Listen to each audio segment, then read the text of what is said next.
Fala galera, beleza? Hoje nós vamos falar sobre o substantivo. Substantivo que é importantíssimo o estudo dele. Por quê? Porque ele é a primeira classe gramatical a ser estudada. Várias das outras classes gramaticais se referem ao substantivo. São chamados determinantes do substantivo. Vamos lá então? Vamos cair dentro. Substantivo conceito. É a classe gramatical que dá nome aos seres, qualidades, ações e estados, considerados em si mesmos e independentes dos seres que se relacionam. Então, o substantivo é basicamente o quê? Um nome de algo, ok? E ele pode nomear quem? Seres, qualidades, ações e estados. Agora a gente vai passar, galera, para a parte de classificação dos substantivos, que também é muito importante, tá? Primitivos e derivados. Os primeiros referem-se aos nomes que não provêm de outras palavras, por isso são primitivos, primeiros. Já aqueles que provêm de outros nomes são chamados de derivados. Abaixo, os exemplos de substantivos primitivos à esquerda e derivados à direita. Então temos aí ferro, primitivo, derivado, ferreiro. Casa, primitivo, derivado, caseiro. Laranja, primitivo, derivado, laranjal. Pedra, primitivo, pedreiro, derivado. Claro que nós temos uma infinidade de palavras, né? Pegando o dicionário, essa palavra aqui pode ser primitivo ou derivado. Então, no dicionário inteiro da língua portuguesa, você vai pegar palavras primitivas e derivados. Só coloquei um exemplo para vocês verificarem que existe essa diferença, tá? Tendo o mesmo radical da palavra, fazendo outras derivações, ou seja, outras palavras parecidas, você vai ter primitiva e derivado. Substantivos simples e compostos. Os primeiros referem-se aos nomes que possuem apenas um radical. Possuindo mais de um radical, temos substantivos compostos. Chuva, guarda-chuva. Flor, beija-flor. Sol, girassol. Gás, gasoduto. Mas espera aí, professor, o que é radical? Vamos ver? Então vamos lá, galera. Lembrando o que é radical. Uma palavra constituída de partes mínimas significativas, chamadas de morfemas. Um desses morfemas representa a origem da palavra. A base para seu significado, tal morfema, é chamado de radical. Beleza? Então radical não tem nada a ver com surf, com skate, não. Radical tem a ver com a parte mais importante da palavra que vai te fazer pensar no significado dela, ok? Por exemplo, a palavra casa. Nós temos casa, temos casinha e temos casebre. O que há em comum nessas três palavras? O CAS, C-A-S. Esse então vai ser o radical da palavra casa. É a parte mais importante. A partir desse radical, que aí eu consigo pensar naquela construção onde a gente mora, na própria casa, beleza? Mais para frente, eu vou colocar um vídeo, uma videoaula, só sobre estrutura e formação de palavras. E aí a gente vai saber sobre cada tipo de morfema e as derivações das palavras. Ok, galera? Continuando então, substantivos. Substantivos comuns e próprios. Substantivos comuns são aqueles que se referem a uma espécie. Já os próprios expressam um indivíduo da espécie. Okay? Abaixo uma pequena relação de exemplos mostrando os nomes comuns e nomes próprios. Homem, comum. Antônio, próprio. Cidade, comum. Araruama, próprio. País, comum. Brasil, próprio. O que nós temos aqui para poder refletir essa noção de comum e próprio? Comum vai ter a ver com uma coisa generalizada, tá? Então, uma cidade, nós temos várias cidades. Cidade é um nome comum. Agora, se eu falo Araruama, se eu falo Maricá, se eu falo Niterói, é uma coisa individualizada. Por isso que é o indivíduo da espécie. Dentro dos substantivos comuns, existe ainda uma classificação, os substantivos coletivos. O conceito de coletivo está relacionado à nomenclatura de determinado conjunto de seres. Seguem alguns coletivos. Alavão, de ovelhas leiteiras. Alcateia, de lobos. Arquipélago, de ilhas. Banca, de examinadores, de advogados. Cáfila, de camelos. Cardume, esquadrilha. Fato, conjunto de cabras. fauna, conjunto de animais, flora, conjunto de vegetais, revoada, de pássaros, súcia, de pessoas desonestas, talha, de lenha, vara, de porcos. Então, existe, claro, uma infinidade de nomes coletivos que se relacionam, óbvio, ao coletivo, a um conjunto de seres. Então, para eu falar de uma maneira única sobre um conjunto de seres, eu uso o coletivo, tá? E aqui, galera, como eu falei, temos aqui alguns desses coletivos, tá? Mas existe uma infinidade, uma lista e uma pequena gramática, você pega uma lista enorme desses nomes coletivos, beleza? Concretos e abstratos. O primeiro grupo refere-se aos seres com existência independente, compreendidos pelos nomes que indicam. Pessoas: Carlos, Joselma, Inácio. Animais: cavalo, égua, cachorro. Vegetais: planta, rosa e alface. Objetos: caderno, cadeira, livro. Então aí nós temos um conjunto, né, que eu coloquei aí de A a J, de substantivos concretos, tá? Eles independem de outros seres para existir. Já os abstratos são substantivos que dependem de outros seres para existir, tá? É o que está escrito aí. Abrangem qualidades, ações e estados, como por exemplo, qualidades: tristeza, formosura, bondade, palidez, ira. Então, você precisa ter uma dessas para que elas existam, tá? Uma tristeza, alguém precisa ficar triste. Então, tristeza fica no âmbito do abstrato, da abstração. Ações: adoração, agradecimento, resolução, vingança. Então, uma ação depende de alguém para que ela aconteça, tá?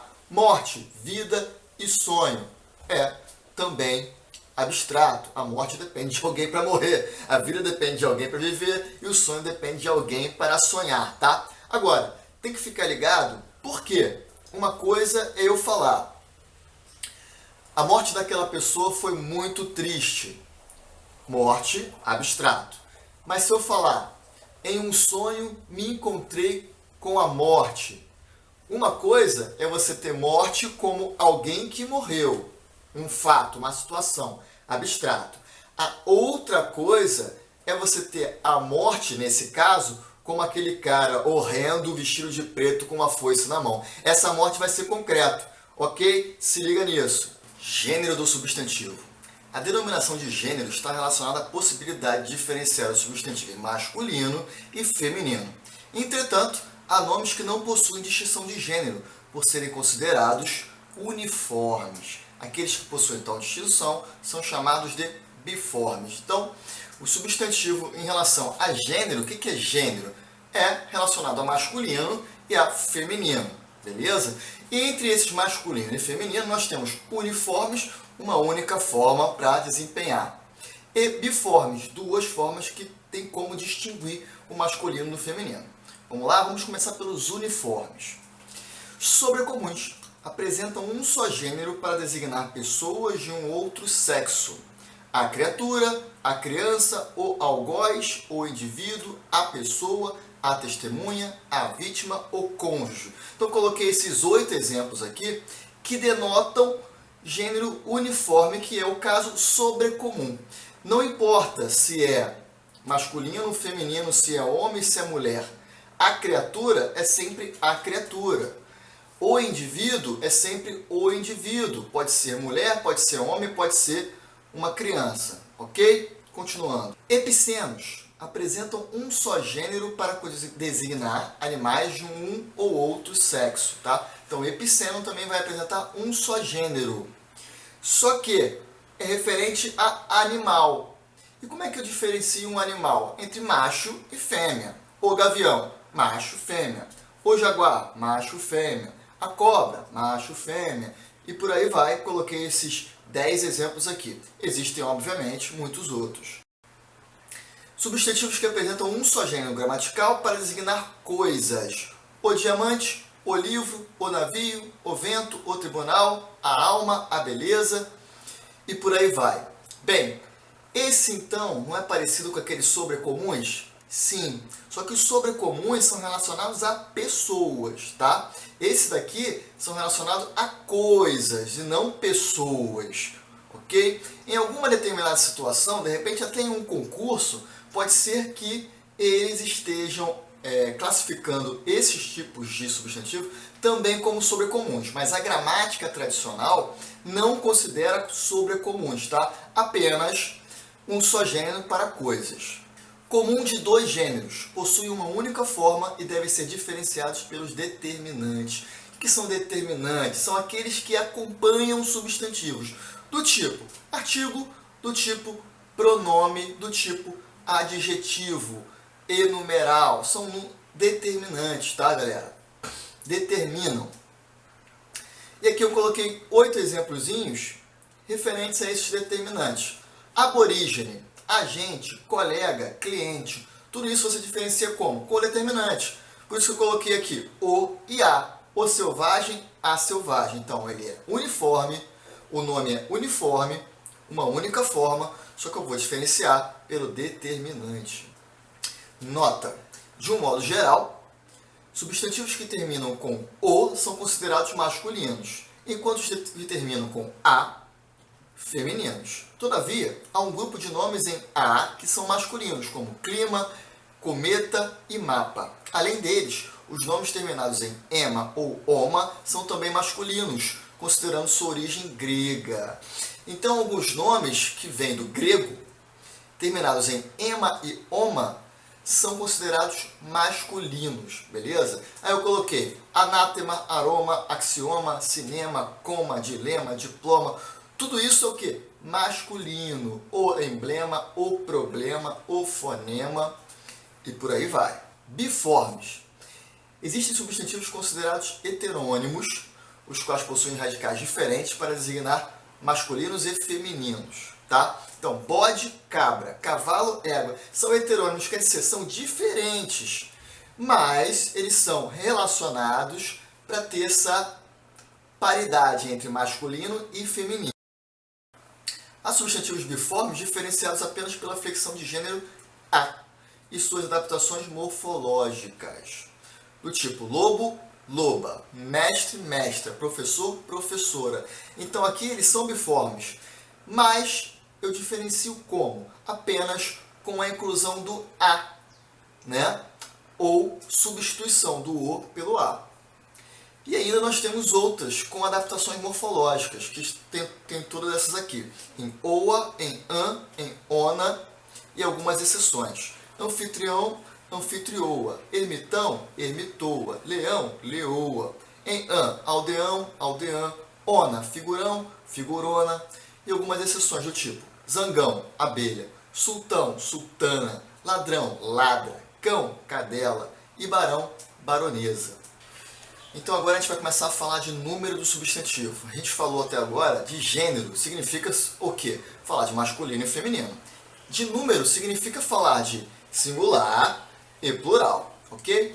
E a grande questão é você, na hora que você for flexionar no plural, saber como flexionar, beleza? Vamos acompanhar então. Tal termo refere-se à marcação de singular e plural, muito bem. Utiliza-se a desinência S para demarcarmos o plural das palavras do português, com exceção das paroxítonas terminadas em S ou X. Paroxítona já sabe, né? É quando a sílaba tônica fica na penúltima sílaba. Atlas, lápis, pires, fênix, ônix, tórax. Tem aqui esses exemplos de paroxítonas terminadas em S ou X, tá? Agora vamos lá para as marcações interessantes do plural. Substantivos terminados em vogal ou ditongo recebem S. Monte, café, bambu, pai. Montes, cafés, bambus, pais. E incluem-se neste grupo os terminados em M. Vintém, vinténs. Jardim, jardins. Bombom, bombons. Então, de M vai passar a NS.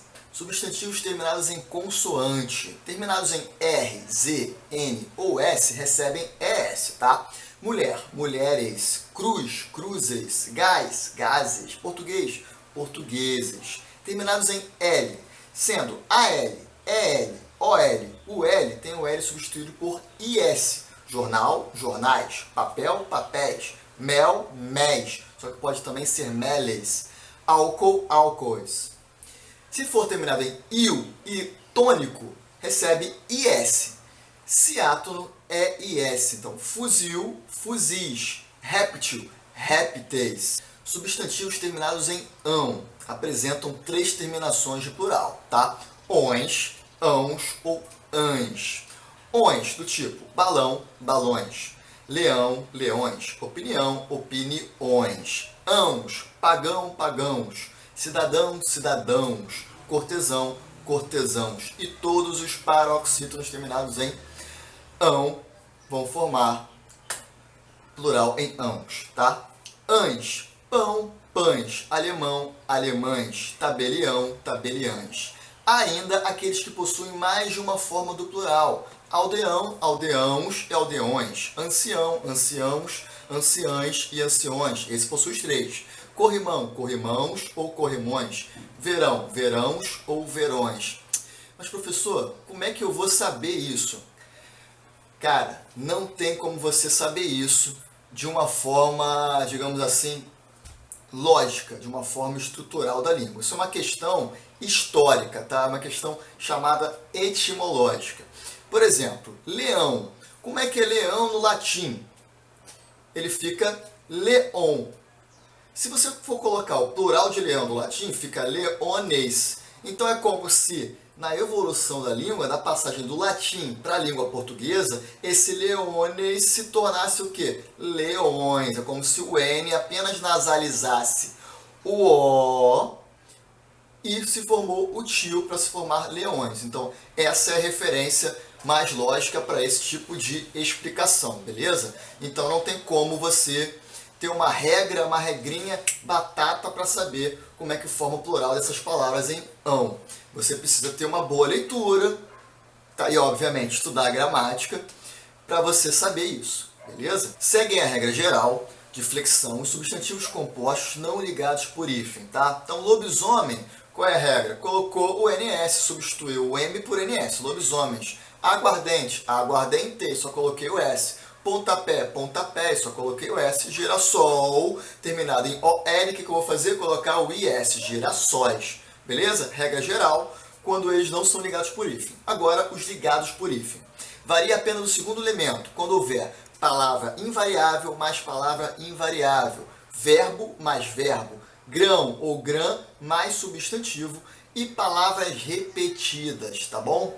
Beija-flor, vai ficar beija-flores, vai variar só o segundo elemento. Por quê, galera? Porque é constituída de uma palavra invariável mais substantivo, tá? Grão-duque, grão-duques, tico-tico, tico-ticos. Varia apenas o primeiro elemento nos compostos unidos por preposição. Pé de moleque, pés de moleque. Beijo de moça, beijos de moça. O que eu tenho aqui?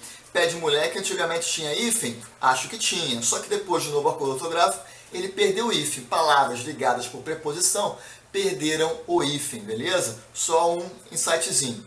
C. Flexionam-se ambos os elementos constituídos por substantivo mais substantivo, substantivo mais adjetivo e adjetivo mais substantivo. Carta-bilhete, cartas-bilhetes. Só o primeiro? Não. Só o segundo? Não. Os dois. Por quê? É substantivo mais substantivo. Cirurgião, dentista. Cirurgiões, dentistas. Substantivo mais adjetivo. Flexiona-se o primeiro elemento quando o segundo limita o seu sentido. Banana, maçã, bananas, maçã. Então, maçã está limitando o sentido de banana. Então, só banana vai variar. Caneta, tinteiro. Canetas, tinteiro. Só o primeiro varia, porque tinteiro está limitando o sentido de caneta. Flexionam-se ambos os elementos quando tratarem-se de verbos repetidos. Corre, corre, corres, corres. Pega, pega, pegas, pegas. Quando o segundo verbo for o oposto do primeiro, a palavra fica invariável, tá? Então, quando tiver verbo mais verbo, os dois e o verbo seja igual, os dois vão variar. Agora, se for o oposto do primeiro, do tipo perde, ganha, os perde, ganha. Não varia, beleza? Mutação vocálica. O que é mutação vocálica? A palavra virou um X-Men? A palavra virou um mutante? Não. A gente está falando de mutação na voz, quando você fala de uma maneira diferente, quando leva a palavra para o plural, tá? Algumas palavras sofrem essas mutações. Eu coloquei realmente algumas aqui, tá? Corpo, como é que fica no plural de corpo? Fica corpus. Então há uma mutação vocálica de O para O, fica mais aberto. Corvo, corvos, estorvo, estorvos, poço, poços, olho, olhos, socorro, socorros, troco, trocos, osso, ossos. Trocos, professor? Isso, troco. Troco você flexiona também no plural, beleza? Se você quiser pluralizar o troco, fica trocos e não trocos. Gradação. Gradação tem a ver com grau, né? Há 2 graus do substantivo, o aumentativo e o diminutivo. Estes podem ser expressos de forma analítica ou sintética. Analítico, galera, é o seguinte, tem a ver com uma coisa maior, sintético uma coisa menor, ok? Quando a gente está falando com alguém, a pessoa fala assim, pô, seja mais sintético, tem a ver com isso, quer dizer, menor. A forma analítica é formada com o apoio dos adjetivos pequeno e grande ou equivalentes, tá? Mesa grande, mesa pequena, forma analítica do aumentativo e do diminutivo, respectivamente, tá? Podia ser mesa enorme, mesa pequenina, tanto faz. É uma forma analítica em relação ao grau de mesa. Automóvel grande, automóvel pequeno. O aumentativo sintético forma-se com os sufixos ásio, orra, ola, az, e ão. Variantes: eirão, alhão, arão, arrão e zarrão. O diminutivo sintético expressa-se com os sufixos ito, ulo, culo, ote, ola, in, elho, inho e zinho. Obrigatório quando o substantivo terminar por vogal tônica ou ditongo. E aqui eu tenho uma listinha bem rápida sobre os aumentativos sintéticos e diminutivos sintéticos, beleza? Alegria, alegrão. Barca, barcaça. Corpo, corpanzil. Casa, casarão. Porco, porcalhão. Porcalhão já soa pejorativo, né? Sapato, sapatão. Tolo, toleirão. Vaga, vagalhão. Diminutivos sintéticos: animal, animalito, animalejo e animálculo. Corpo, corpúsculo. Diabo, diabrete. Espada, espadim. Ovo, óvulo. Rua, ruela ou rueta. Sala, saleta e via, viela. Então, galera, essa foi a videoaula sobre substantivos. Nas próximas aulas vamos falar dos determinantes dos substantivos, adjetivos, artigos, numerais, pronomes e tudo mais. Acompanhe meu canal, curta, compartilhe e se inscreva. Um abração!